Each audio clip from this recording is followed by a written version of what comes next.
10 days of silence sounds so peaceful and so wonderful, and really like a time to heal and to rejuvenate yourself, to get ready to make progress in your journey of being a human being. However, on these 10-day Vipassana courses, there is a war going on inside your head. And inside those course boundaries, every single person that's there is waging a war inside. And that war is really what builds the character. So hi, my name is Khalid. I am a long-term student of Vipassana. I've gone to multiple 10-day courses, and I have been practicing Vipassana regularly for many years now, really since very consistently and daily since 2020, so 6 years in now. And this is what I share.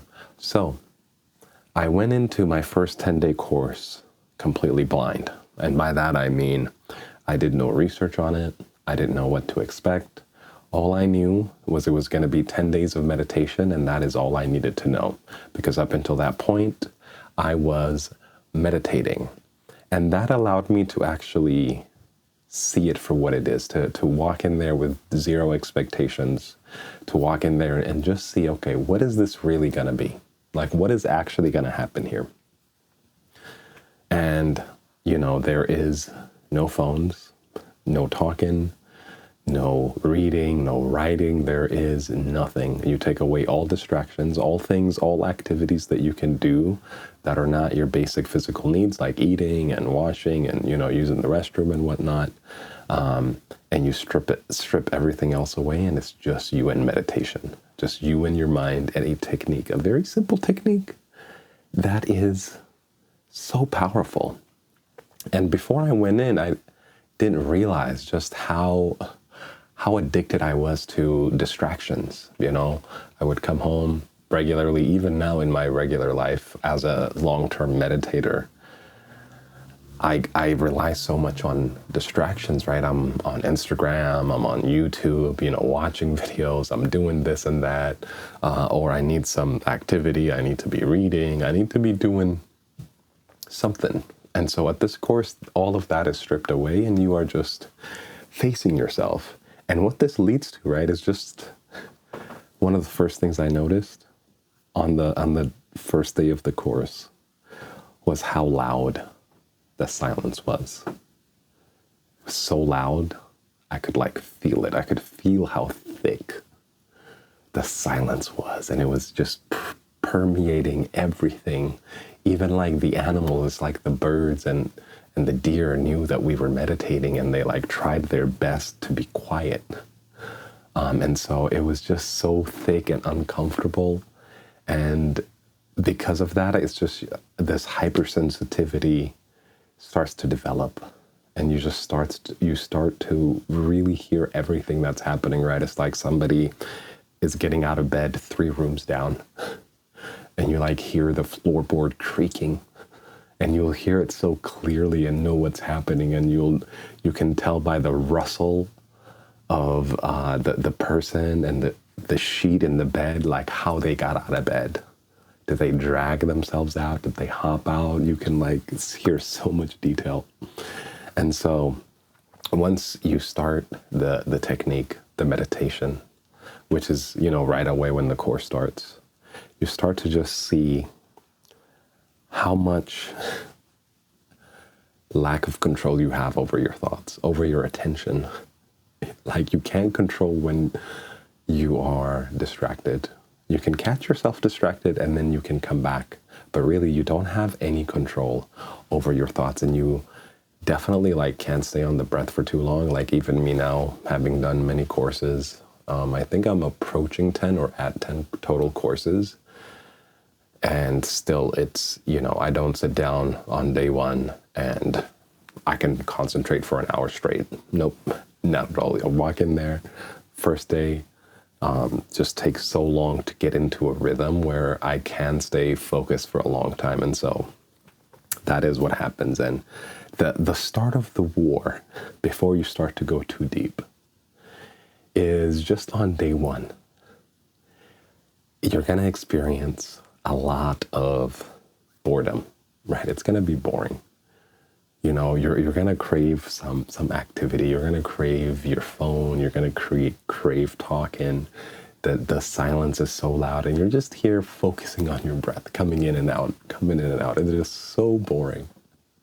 But you've committed to meditating, so you like meditate, and then you do a lot of thinking too, because that actually starts to be fun, because your thinking and your thoughts are some form of activity that you can react to, and you can fantasize, and you could like make it entertaining. So a lot of times that's what you'll do with your thoughts, but then you'll really start to like focus on the meditation as the day progresses, as the next day progresses.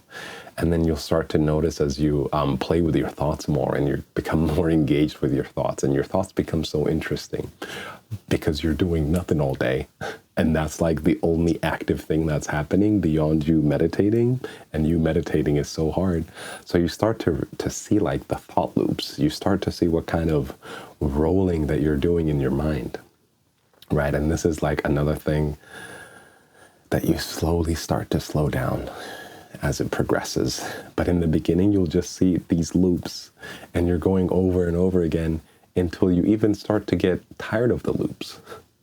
You're like, I've already thought of this like 8 different times, and I've already looked at all the different angles. Why am I thinking about it again? And now you're starting to get bored with the thoughts. First, it was just with the meditation and not being able to do other things, and then you find this exciting thing in your thoughts, and then your thoughts get freaking boring too.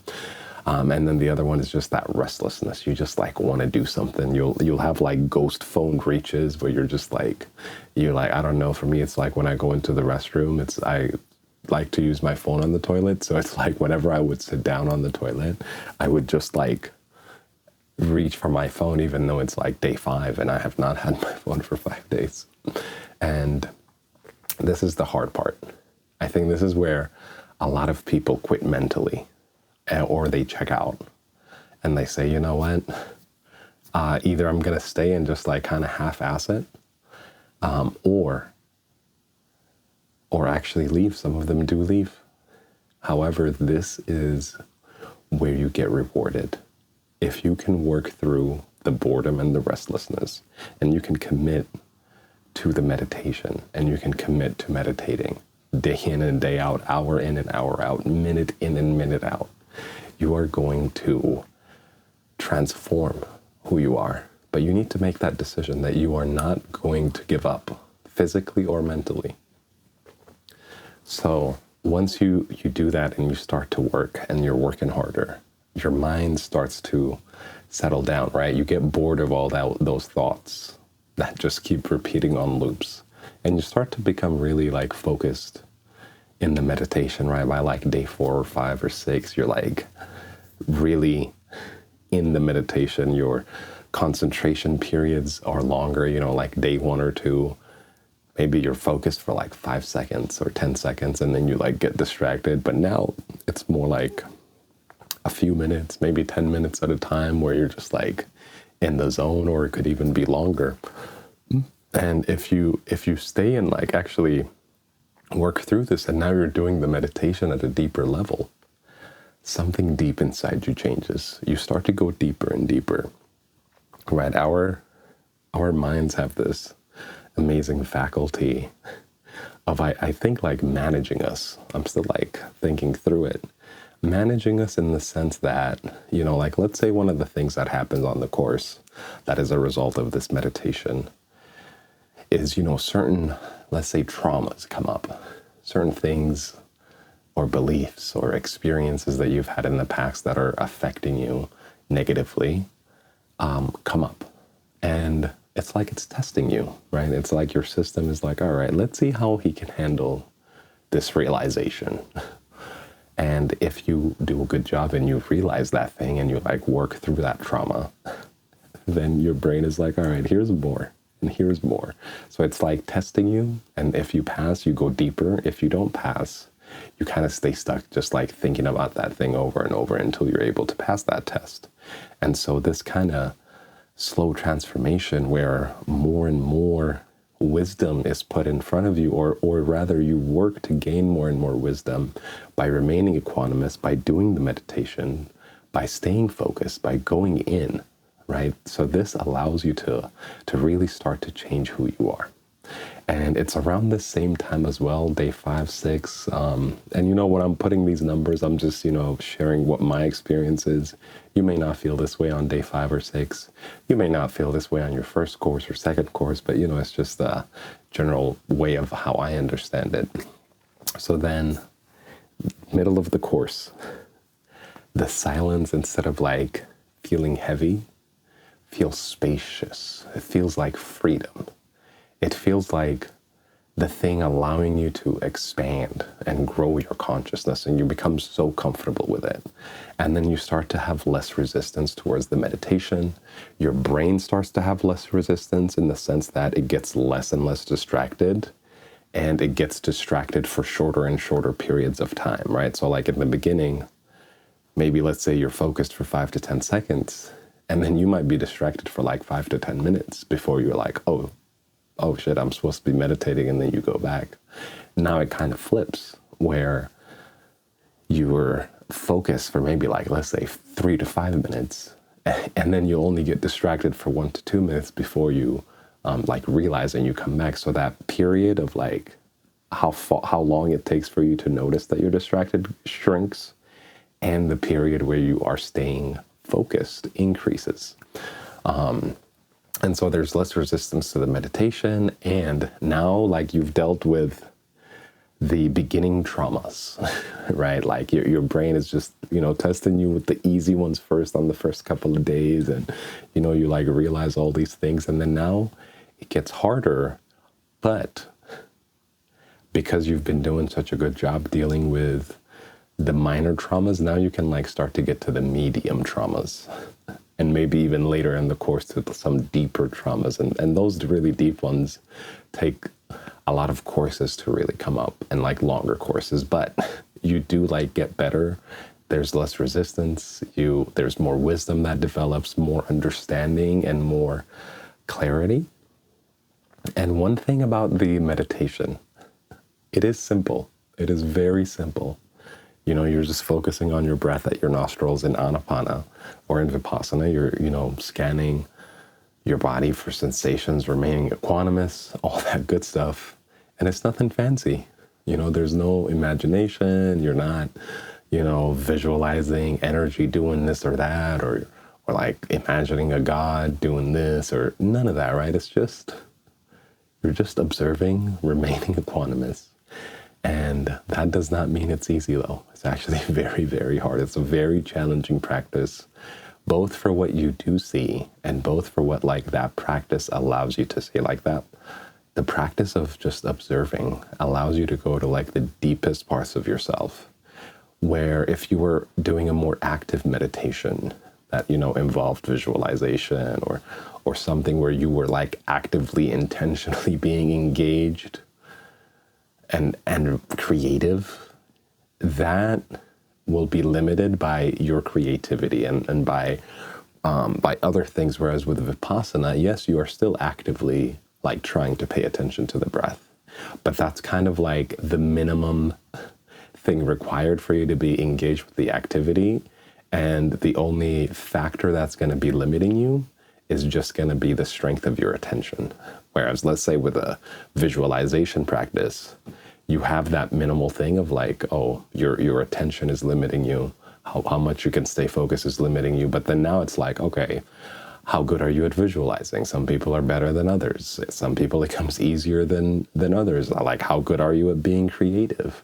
How good are you at sustaining output? It's like now you're introducing so many more variables that can limit you more and more and more. And then the more limitations there are, the harder it becomes. So with Vipassana, it's like you reduce it down to the bare thing, which is just attention and focus, either on the breath or on sensations. And this allows you to pierce the depth, to pierce like deep into who you are, because you're like letting go. You're not creating anything. You're just releasing into the depth of who you are. And now, so this is the evolution. The evolution is, it begins with boredom. That's your first test. It begins with restlessness. It begins with trauma. Like, how do you handle trauma? Are you able to stay equanimous? Are you able to learn from the experiences and the memories that your mind is presenting to you? And then you start to, as you like start to understand each level and you like continue to work and not get discouraged, it allows you to like go to the next stage, go to the next stage. And you realize that as you pass those stages, those things still are a problem. Like, let's say on day 8, you're still going to be dealing with boredom, but it's not the same intensity as on like day 1 and 2 when you're just fresh off of so much stimulation and it's, you know, so recent and you like crave it. You know, by day 7 or 8, it turns into a different kind of craving, more like a nostalgic desire for it versus like a visceral need for it. And you've like come to get comfortable with the silence. So you understand that like boredom is just a process through it all. And this actually is true for my daily practice. And especially more so because at least on the 10-day course, you know, by the time day 5, 6 rolls around, I can stay focused for many minutes at a time before getting distracted. In my daily meditation,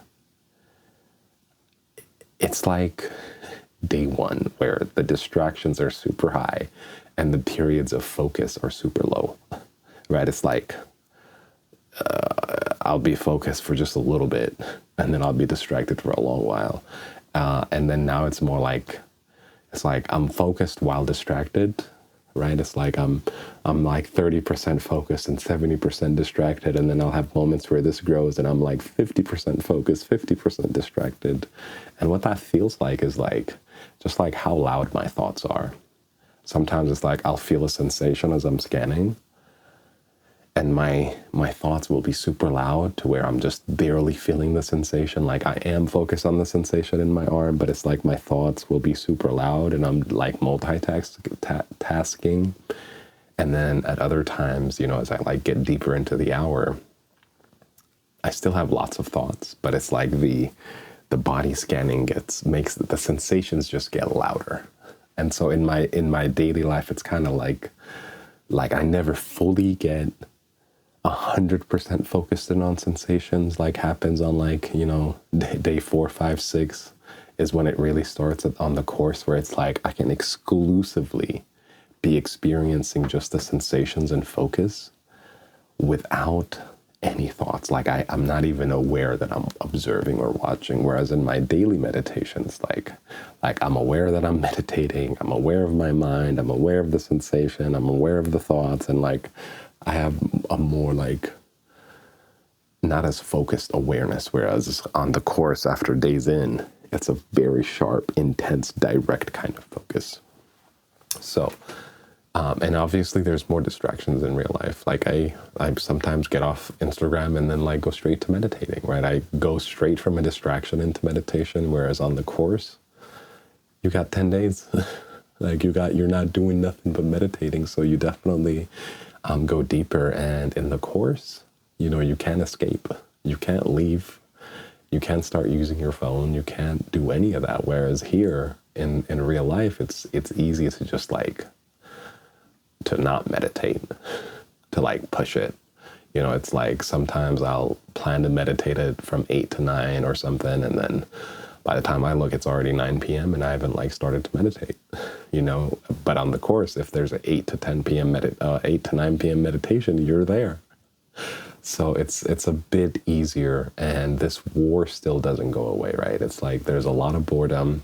There's a bit less wisdom because you're not going as deep, you know, and your mind doesn't present you with as much trauma to deal with, which I think is for the benefit, because it's easy on a course to deal with really intense, deep traumas because you just are doing that all day, whereas here in real life, you can get incapacitated and your brain is like, okay, we're gonna like chill out and like not give you too much deep stuff to think about. And that's partly because you just don't go that deep.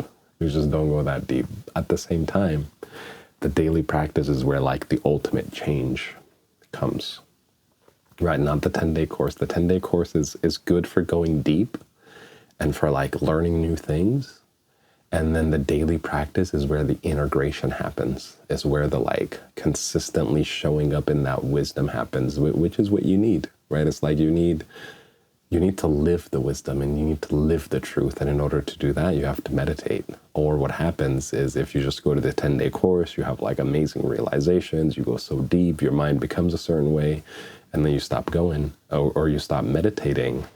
And you come out and you just like don't meditate at all. What happens is you're going to lose everything. Like the wisdom just becomes thoughts or knowledge and not something that you're living, not like a wisdom that you're living, not an integrated wisdom. So the daily practice is what integrates it and leads to real change that people experience. So the course is like, learn new things, see what's possible, see how far you can go, and then your daily practice is living it. And so, yeah, and one thing is like, what the boredom is a side effect of is that it's really hard to be with your mind. And so your boredom and like restlessness is just like giving you a kick because it's uncomfortable. Like your mind is uncomfortable being examined, so it tries to get you to do something else. It like makes you bored, so then you're like, oh, this is boring, I'm gonna go do something else. Because it's uncomfortable to change. It's uncomfortable to make new pathways. It's uncomfortable to have new habits, right? And so that is what it is. And when you recognize that it's not the boredom that's the problem, but being with your mind, but being with yourself and changing and transforming and growing and getting wiser, that's the hard part. Then when you feel boredom in the 10-day courses or when you're meditating, you can see behind the mirror, you can see behind the illusion and actually keep meditating because you're like, look, the boredom is not like gonna get me off course. I'm gonna stay committed. Right? So if you have been curious about a 10-day course, I would highly recommend you to go. It is not easy, but it is definitely worth it. And if you haven't gone in a while or you don't have a daily practice, I also encourage you to go back for your next 10-day course and to commit to your practice. Awesome. Well, thank you so much for watching. And again, apologies for not being active on YouTube, but I will be returning.